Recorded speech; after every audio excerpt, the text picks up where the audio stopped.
Well, today we gather to worship before heading downtown for the March for Life, walking from the Cathedral of Our Lady of Guadalupe to the Earl Cable Federal Building, where the Roe v. Wade case was first filed 50 years ago, back in 1970.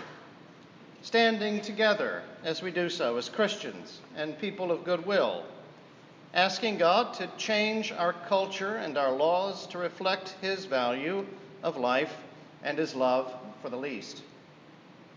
It's also a major feast day, the Feast of the Confession of St. Peter, or as it was formerly known in the old days, St. Peter's Chair at Rome. And today's feast begins a week of prayer for Christian unity. An octave, or a week of prayer for Christian unity, was begun in 1908 by the Graymore Franciscan friars at their monastery in New York State. They were Episcopalians who felt a special calling to join Jesus in his prayer that the church might be one. Now that week of prayer is kept worldwide between the feast of the Confession of Peter today and the conversion of St. Paul, which is next Saturday. I want to begin with an admonition that St. Paul wrote in 1 Corinthians 1, 12, and 13. It has been reported to me by Chloe's people that there is quarreling, literally schisms, among you, my brethren. What I mean is that each one of you says, I belong to Paul, or I belong to Apollos, or I belong to Cephas, or I belong to Christ. Is Christ divided? Was Paul crucified for you? Of course, Christ himself is not divided, but the mystical body of Christ sure looks divided to me. Or perhaps we should say that when we are divided from another, we are really divided from Christ. The church has been plagued by heresies and factions from the very beginning, as we heard Paul reference in his letter to the church in Corinth. And we've had major splits in the age of the Fathers, the time of the Councils, the Middle Ages, the Reformation, all down to this day. Corruption is always to blame, being divided from Christ by our sins, by false doctrine, by party spirit, or other personal grudges. In Sunday school here at St. Francis, we've started just last Sunday studying the Lambeth conferences and the resolutions that they put forth. And we noticed, looking at the background, the history, part of the impetus for putting the conference together was the concern of the Canadian bishops for the cause of Christian unity. But it became quickly apparent that we had to put our own house in order first, and so that became the task of the first few conferences. In the 1880s, we got around to talking about the issue of wider Christian unity. This led to an appeal for Christian unity at the 1920 Lambeth Conference. The Anglican bishops stated, quote, "The vision which rises before us is that of a church genuinely Catholic, loyal to all truth, and gathering into its fellowship all who profess and call themselves Christians." Of course, in facing the problems again among ourselves in the 20th century, we turn to prayer, saying, Lord, heal us, heal our communion, strengthen our unity, purify our teaching. But this is only part of a much bigger problem. The church is fractured. Leaders are in rebellion against God. Heresy is rife. And we have not done so well on our own as we might have originally thought. But neither has anyone else, really. We need each other, and we all need Christ. We've sinned. We've torn asunder the seamless robe of Christ. We have a need for unity for each other. We are wounded, and we seek the healing balm of God. And so we come together, and especially during this week, in the name of Christ, our great high priest, to ask for forgiveness and for his healing grace. When Israel rebelled and had gone astray like lost sheep, the Lord offered some comforting words through his prophet Isaiah. Listen to me, you who pursue righteousness, you who seek the Lord. Look to the rock from which you were hewn, and to the quarry from which you were dug. In the gospel today, Jesus told us that he would build his church. and that he would start to lay the foundation with the apostles and the prophets, and especially with a man named Simon, whom he renamed Peter, the Rock. When we look back to the beginning of the church for healing, we look back to that foundation, to Peter and to Christ. And it's kind of ironic that Christ gave him that name. Simon was hot-headed, impulsive, cowardly. His friends might have nicknamed him Jello, perhaps. But Jesus was more concerned with his future than with his past, and called him to become the man Jesus wanted him to be. So Jesus called Simon Rock, because Jesus wanted him to be more like Christ, steady, secure, reliable. The successor of Peter today, called the Father or Pope of the Church of Rome, occupies a special place of prominence that cannot be ignored, even by those not in communion with him. When people go looking for Christian answers, who shows up on television?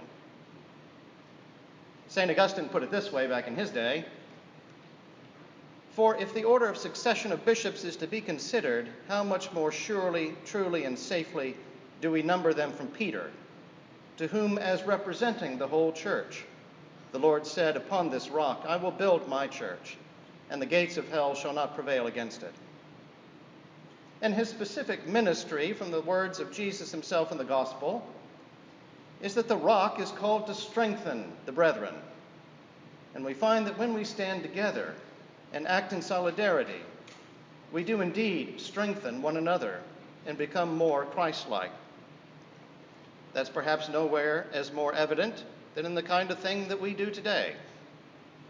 It was not that long ago that ecumenical cooperation among churches was quite rare, and many times even unthinkable, especially between Catholics and Protestants, and I'm sure just as much in the eastern part of Europe between Catholics and Orthodox. To even set foot in another's church, or to contemplate it, would be considered a grave sin. It's truly amazing how much our effort toward Christian unity has borne fruit, not just in keeping this vigil of prayer, but more importantly, in the progress toward practical unity. Today we walk side by side to do penance for our past failures, to shape our culture, to pray for God's power and providence in renewing our society, and to show our solidarity with each other in Christ to the world. On the night before he suffered, Jesus prayed, "The glory which thou hast given me I have given to them, that they may be one, even as we are one. I and them, and thou and me, that they may be perfectly one, so that the world may know that thou hast sent me and hast loved them, even as thou hast loved me." And that witness is perhaps always especially impactful here in this city, because the decision of Roe v. Wade originated right here in Dallas. Now, we're under no illusions that abortions did not take place before 1973. They did, legally in some places, illegally in others. But it certainly did ratchet up the temptation on those who found themselves in a tight spot, facing an unwanted pregnancy and an easy way out. Imagine being in that situation, living on the edge perhaps, finding out unexpectedly you're pregnant. Life just changed forever, and you weren't ready for it. Oh, what you wouldn't do to just go back and have it all undone. And look, there's someone who says they can make that problem go away for just a few $100, quick and easy. But it's a deal with the devil, the father of lies. It never really goes away, and it's not really easy. All is not what it seems. It's a problem ignored, not a problem solved. But it's so tempting to someone who feels they're in a desperate situation, and it's not right to abandon our neighbors to such horrible temptations. You can see the reality of it. According to CDC records, in 1970, there were 193,000 abortions in the United States. 10 years later, after Roe v. Wade, that number had increased by over 1 million. What a huge difference. But we also notice that from a high in 1990, the recorded number has been cut in half today. And we can give thanks for that. And those are real numbers. The per capita is even more dramatic. Much progress has been made, and we ought to be thankful. The pro-life movement has made great strides in changing hearts and changing minds. Most young people today have a de facto kind of pro-life outlook on that issue. And the movement has spread its focus as well to all those who are vulnerable on the fringes of life. Not just the unborn, but the elderly, the sick, the poor, the disabled, those with mental illness, and so on. But there's still much work to be done. Let us not think we are at the finish line. There always is more work to be done when lives are at stake. Abortion is still the leading cause of death in the United States, and it is not anywhere close. And euthanasia laws are changing and making it shockingly easy to kill someone who is ill or basically unwanted or expensive in certain states today. And perhaps really that is the word, unwanted. The world has always had that category of person, unwanted. We don't recognize that category. We believe that all are wanted by God. Look at the cross. That's the message. All are wanted by God. And so we value them too. And we stand together today walking toward a better world that God wills for us. We've come such a long way, but we have still much further to go. All the way to a Christ-like society. All the way to visible Christian unity, not just on one day. The pro-life movement and the ecumenical movement are built around the ongoing call to conversion. Paul posed that theoretical or rhetorical question, is Christ divided? Of course he's not. So if we are divided from each other, it means we're divided from Christ. And that's a call to conversion. And the call to conversion is not so much about Christians swapping from one church to another, but converting more and more to Christ. For the closer we come to him, the closer we come to each other. And the closer we come to each other in Christ, the more we strengthen one another, and the more we will see Christ build up his church. And then the more his will should be done on earth as it is in heaven. In the name of the Father, and of the Son, and of the Holy Ghost, amen.